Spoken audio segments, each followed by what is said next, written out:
कुछ लोग अपने नाम से नहीं, अपने त्याग से अमर हो जाते हैं, और लल्लू जी की माँ उन्हीं में से एक थी, जिन्होंने पूरी जिंदगी अपने परिवार की खुशियों के लिए खुद को चुपचाप मिटा दिया। हो गया, निकालना है तो निकाल दो, मैं क्यों दौड़ी फिरूं? लल्लू जी की माँ। विस्तृत रूपांतरण। भगवान सचमुच लल्लू जी की माँ का भला करे।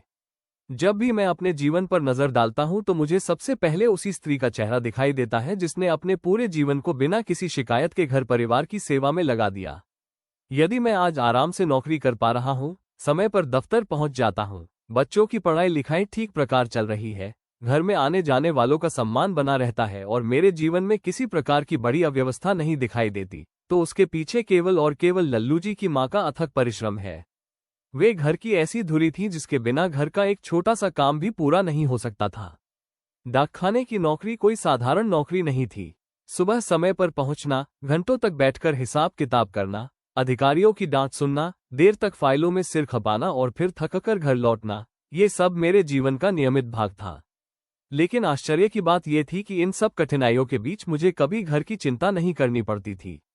सुबह उठते ही गर्म पानी तैयार मिलता, कपड़े धुले हुए और करीने से रखे रहते, जूते चमकते हुए मिलते, पूजा का सामान साफ सुथरा रहता, यहाँ तक कि मेरी दाढ़ी बनाने का सामान भी ठीक उसी स्थान पर रखा होता जहां मुझे चाहिए होता। ऐसा लगता मानो घर की प्रत्येक वस्तु किसी अदृश्य व्यवस्था से संचालित हो रही हो। और उस व्यवस्था का नाम था लल्लू जी की माँ। वे स्वयं कभी अपने आराम की बात नहीं सोचती थी। सर्दियों की कड़ाके की ठंड हो या बरसात की सुबह, वे सबसे पहले उठती, चूल्हा जलाती, बच्चों को संभालती, रसोई का काम करती, पानी भरती, कपड़े धोती और फिर पूरे घर को संभालती। 4 बच्चों वाला घर कोई छोटा घर नहीं होता। बच्चों की लड़ाई, बीमारी, पढ़ाई, खाने पीने की जरूरतें, इन सब में ही किसी स्त्री का पूरा दिन निकल जाता है। लेकिन लल्लू जी की माँ न जाने कहां से इतनी शक्ति ले आती थी। पहले के दिनों में मेरा पहनावा बहुत साधारण था। देसी जूते, मोटे कपड़े का कोट और सादा भोजन, इसी में जीवन चल जाता था। बाद में जब आय बढ़ी तो मेरी इच्छाएं भी बढ़ गईं। अब मुझे पॉलिश किए हुए जूते चाहिए थे, रेशमी कपड़े अच्छे लगने लगे थे और बाहर वालों के सामने अपनी स्थिति दिखाने का मोह भी पैदा हो गया था। लेकिन दूसरी ओर लल्लू जी की माँ थी, जो आज भी उसी सादगी से रहती थी जैसे पहले रहती थी। उनके लिए संसार का सबसे बड़ा आभूषण परिवार का सुख था। वे वर्ष में केवल एक बार कार्तिक स्नान के लिए त्रिवेणी जाने की इच्छा करती और यदि दूसरे तीसरे वर्ष कोई छोटा सा गहना बन जाता तो उसी में प्रसन्न हो जाती। उन्हें न फैशन की चाह थी और न प्रदर्शन की आदत। इसके विपरीत मैं हर समय अपने वेतन, पद और सुविधाओं को लेकर असंतुष्ट रहता। दफ्तर में यदि तनख्वाह थोड़ी कम बढ़ी तो शिकायत, अधिकारी ने डांट दिया तो शिकायत, छुट्टी कम मिली तो शिकायत। ऐसा लगता था कि मेरे भीतर संतोष नाम की कोई वस्तु ही नहीं बची। धीरे धीरे मुझे यह अनुभव होने लगा कि वास्तव में घर का सबसे बड़ा श्रम लल्लू जी की माँ ही कर रही है। मैं तो केवल दफ्तर जाकर लौट आता था, लेकिन वे बिना रुके पूरे दिन काम करती थीं। यदि उनके द्वारा किए जाने वाले हर काम के लिए अलग अलग नौकर रखे जाएं तो शायद मेरा पूरा वेतन भी कम पड़ जाए। बच्चों को संभालने के लिए आया चाहिए, रसोई के लिए बावर्ची चाहिए, सफाई के लिए नौकरानी चाहिए, कपड़े सिलने के लिए दर्जन चाहिए और घर की देखभाल के लिए अलग प्रबंधक चाहिए। लेकिन वे अकेली ही यह सब कार्य कर लेती थीं। अतिथि घर में आते तो आदर सत्कार देखकर प्रसन्न हो जाते। रिश्तेदार कहते कि ऐसा व्यवस्थित घर बहुत कम देखने को मिलता है। बच्चे भी अपनी माँ से बहुत जुड़े हुए थे। वे बीमार पड़ते तो रात रात भर जागकर उनकी सेवा करती। कभी किसी बच्चे को जरा सा बुखार आ जाए तो वे स्वयं खाना छोड़ देती, लेकिन बच्चों को किसी प्रकार की कमी न होने देती। एक दिन मेरे मन में विचार आया कि यह सब ठीक नहीं है। किसी स्त्री से इतना अधिक काम लेना अन्याय है। मैंने सोचा कि घर में एक महरी रख ली जाए ताकि लल्लू जी की माँ को थोड़ा आराम मिल सके। लोगों में नहीं होती। घर की आर्थिक स्थिति भी हमेशा बहुत अच्छी नहीं रही। कई बार ऐसा समय आया जब महीने के अंतिम दिनों में पैसों की कमी हो जाती। मैं परेशान हो जाता कि अब खर्च कैसे चलेगा। लेकिन आश्चर्य ये था कि लल्लू जी की माँ किसी प्रकार घर को संभाल ही लेती। कभी राशन बचाकर, कभी पुराने कपड़ों को सीकर, कभी अपनी आवश्यकताओं को टालकर वे घर का संतुलन बनाए रखती। उन्होंने कभी यह अनुभव नहीं होने दिया कि घर में अभाव है। त्योहारों के दिनों में तो उनका परिश्रम और भी बढ़ जाता। दीपावली पर घर की सफाई, पकवान बनाना, बच्चों के नए कपड़ों की व्यवस्था, पूजा की तैयारी, सब कुछ वे अकेले ही करती। होली पर रंगों और मिठाइयों का प्रबंध, रक्षाबंधन पर रिश्तेदारों के लिए पकवान, करवा चौथ पर व्रत, हर अवसर पर वे पूरे उत्साह से काम करती। लेकिन मैंने कभी उन्हें ये कहते नहीं सुना कि वे थक गई है। मुझे याद है एक बार मैं बहुत बीमार पड़ गया था। कई दिनों तक तेज बुखार रहा। दफ्तर से छुट्टी लेनी पड़ी। उस समय लल्लू जी की मां ने जिस प्रकार मेरी सेवा की, उसे याद करके आज भी मन भर आता है। वे रात भर जागती, दवा देती, माथा दबाती और बार बार पूछती कि अब कैसा लग रहा है। स्वयं कई रातों तक ठीक से सोई नहीं, लेकिन चेहरे पर चिंता के अतिरिक्त कोई शिकायत नहीं थी। उस समय मुझे पहली बार गहराई से अनुभव हुआ कि पत्नी केवल घर चलाने वाली स्त्री नहीं होती, बल्कि दुख सुख की सच्ची साथी होती है।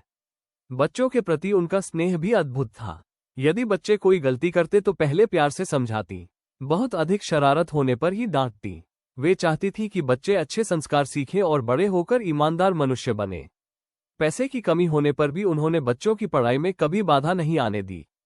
कई बार अपने लिए नई साड़ी न लेकर बच्चों की किताबें खरीद ली। समय के साथ बच्चों की आवश्यकताएं बढ़ती गईं। किसी को स्कूल की फीस चाहिए, किसी को जूते चाहिए, किसी को किताबें चाहिए। मैं कई बार चिढ़ जाता और कहता कि इतने खर्च कहाँ से आएंगे। लेकिन लल्लू जी की मां धैर्य से समझाती कि बच्चों की जरूरतों में कटौती नहीं करनी चाहिए। वे स्वयं पुराने कपड़ों में गुजारा कर लेती, लेकिन बच्चों के चेहरे पर उदासी नहीं देख सकती थी। मुझे अब ये भी अनुभव होने लगा था कि स्त्रियां केवल घर का काम ही नहीं करती, वे पूरे परिवार का मनोबल भी बनाए रखती हैं। जब मैं दफ्तर की परेशानियों से घबराकर घर लौटता तो उनका शांत चेहरा देखकर मन हल्का हो जाता। वे दो मीठे शब्द बोल देती और ऐसा लगता कि दिन भर की थकान दूर हो गई। एक समय ऐसा भी आया जब दफ्तर में मेरे ऊपर बहुत अधिक काम बढ़ गया। अधिकारी कठोर थे और छोटी छोटी बातों पर डांट दिया करते थे। मैं मानसिक रूप से परेशान रहने लगा। कई बार सोचता कि नौकरी छोड़ दूं, लेकिन लल्लू जी की मां ने ही मुझे धैर्य बंधाया। उन्होंने कहा, जीवन में कठिन समय आता जाता रहता है, आदमी को हिम्मत नहीं हारनी चाहिए।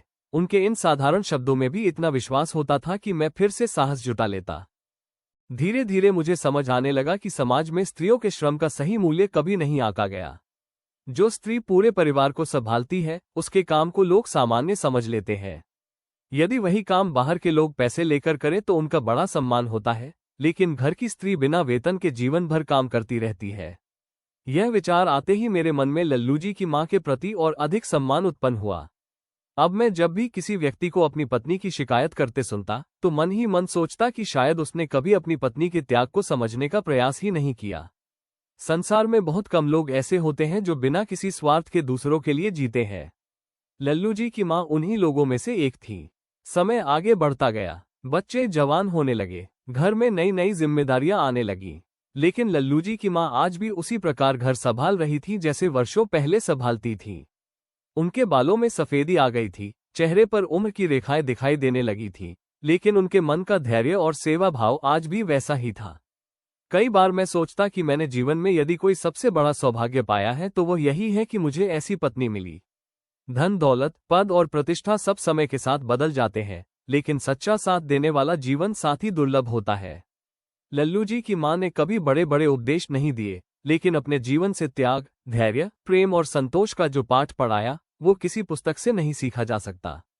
आज भी जब मैं अपने पुराने दिनों को याद करता हूं तो सबसे पहले वही दृश्य आंखों के सामने उभरता है। सुबह का धुंधलका, रसोई में जलता हुआ चूल्हा, बच्चों की आवाजें और उन सबके बीच चुपचाप काम करती हुई लल्लू जी की मां। वही इस घर की वास्तविक शक्ति थी, वही इस परिवार की आत्मा थी, और शायद वही कारण थी कि इतने संघर्षों के बाद भी हमारा घर कभी बिखर नहीं पाया। समय के साथ घर में बच्चों की पढ़ाई का बोझ बढ़ता गया। अब वे छोटे नहीं रहे थे।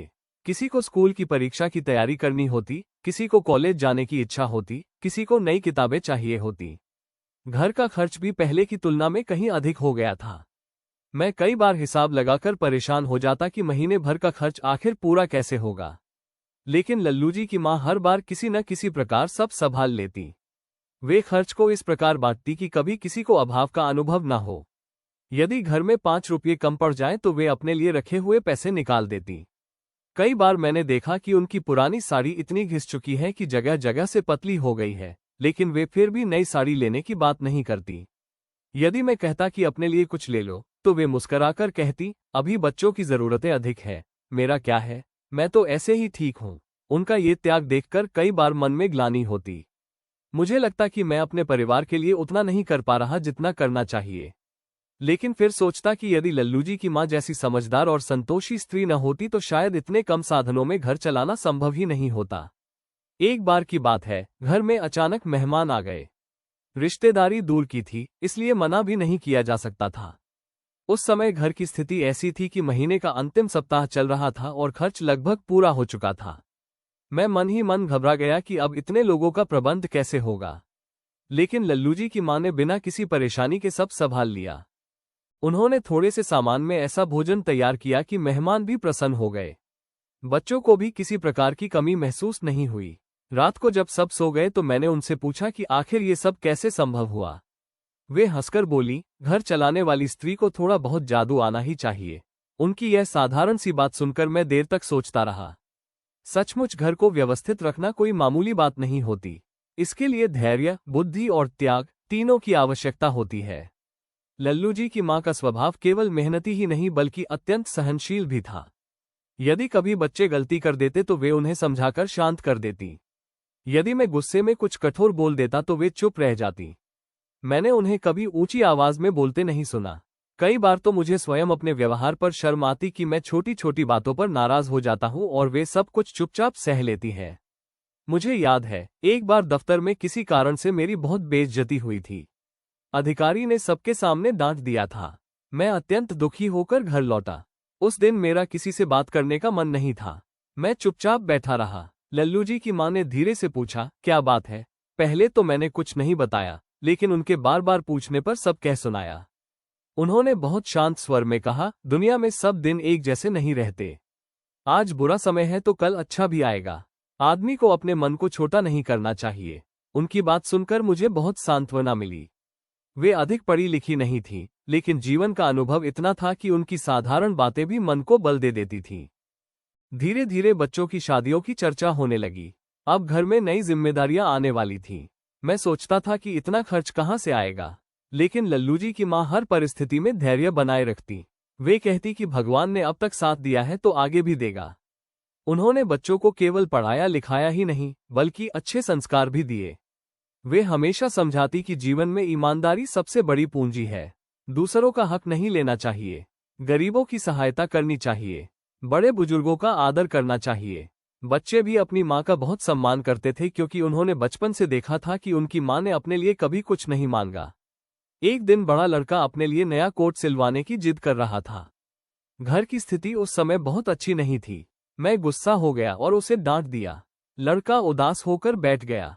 तब लल्लू जी की माँ ने चुपचाप अपनी बचाई हुई थोड़ी सी रकम निकालकर मेरे हाथ में रख दी और बोली, बच्चा है, उसकी इच्छा पूरी कर दो। मैं ये देखकर हैरान रह गया कि वे थोड़े थोड़े पैसे बचाकर रखती रही थी ताकि आवश्यकता पड़ने पर घर के काम आ सके। उस दिन मुझे लगा कि घर की वास्तविक अर्थमंत्री वही है। समय की चाल बड़ी विचित्र होती है। जो बच्चे कभी गोद में खेलते थे, वे धीरे धीरे बड़े होकर अपने कामों में व्यस्त होने लगे। घर में पहले जैसी चहल पहल कम हो गई, लेकिन लल्लू जी की माँ का जीवन नहीं बदला। वे आज भी सुबह जल्दी उठती, पूजा करती, घर साफ करती और सबका ध्यान रखती। अब उनके चेहरे पर उम्र साफ दिखाई देने लगी थी। बाल पूरी तरह सफेद हो गए थे। हाथों की नसें उभर आई थीं। चलते समय घुटनों में दर्द होता था, लेकिन फिर भी वे काम करना नहीं छोड़ती थी। यदि मैं कहता कि अब आराम कर लो तो वे मुस्कुराकर कहती, इतने वर्षों की आदत एक दिन में कैसे छूट जाएगी। कई बार मैं चुपचाप बैठकर उन्हें काम करते देखता और सोचता कि इस स्त्री ने अपने जीवन का कितना बड़ा भाग दूसरों के लिए समर्पित कर दिया। उन्होंने अपने सपनों के बारे में कभी बात नहीं की। शायद उन्होंने सपने देखना ही छोड़ दिया था। उनका पूरा संसार केवल परिवार था। अब मुझे समझ में आता है कि संसार में सबसे कठिन काम दूसरों के लिए जीना है। अपने सुख के लिए तो हर व्यक्ति जी लेता है, लेकिन जो बिना किसी अपेक्षा के परिवार के लिए अपना जीवन लगा दे, वही वास्तव में महान होता है। मैंने जीवन में अनेक लोगों को देखा। बड़े अधिकारी देखे, धनवान लोग देखे, विद्वान देखे, लेकिन त्याग और धैर्य की जो शक्ति लल्लू जी की माँ में थी, वैसी बहुत कम लोगों में दिखाई दी। वे बाहर से साधारण थीं, लेकिन भीतर से अत्यंत दृढ़ थीं। कभी कभी मैं सोचता हूँ कि यदि किसी दिन लल्लू जी की माँ घर में न हो तो ये घर कैसा सूना हो जाए। रसोई का धुआं, बच्चों की आवाजें, पूजा की घंटी, सुबह की चाय, इन सब में जैसे उनका ही अस्तित्व बसा हुआ था। वे केवल एक स्त्री नहीं थीं, बल्कि पूरे घर की धड़कन थीं। आज जब जीवन की आधी से अधिक यात्रा पूरी हो चुकी है, तब पीछे मुड़कर देखने पर सबसे अधिक गर्व किसी पद या वेतन पर नहीं होता। सबसे अधिक संतोष इस बात का होता है कि मुझे ऐसा जीवन साथी मिला जिसने हर कठिन समय में मेरा साथ दिया। धन समाप्त हो सकता है, नौकरी छूट सकती है, प्रतिष्ठा बदल सकती है, लेकिन सच्चा प्रेम और त्याग कभी नष्ट नहीं होता। लल्लू जी की मां ने अपने जीवन से मुझे यही सिखाया कि परिवार केवल दीवारों से नहीं बनता, बल्कि उसे प्रेम, धैर्य और सेवा से बनाया जाता है। और सच पूछिए तो यदि मेरे जीवन की कहानी में कोई सबसे बड़ा नायक है, तो वह मैं नहीं, बल्कि लल्लू जी की मां है, जो बिना किसी शोर के, बिना किसी प्रशंसा की इच्छा के, चुपचाप अपना कर्तव्य निभाती रही और पूरे परिवार को एक सूत्र में बांधे रखती रही। घर की असली नींव ईंटों से नहीं, बल्कि उन औरतों के त्याग से बनती है जो बिना शिकायत पूरी जिंदगी परिवार के लिए जीती रहती है। और लल्लू जी की मां भी ऐसी ही एक अनमोल आत्मा थी। अगर कहानी ने आपके दिल को छुआ हो तो वीडियो को लाइक करें, चैनल को सब्सक्राइब करें और ऐसी ही भावनात्मक कहानियों के लिए हमारे साथ जुड़े रहें। धन्यवाद।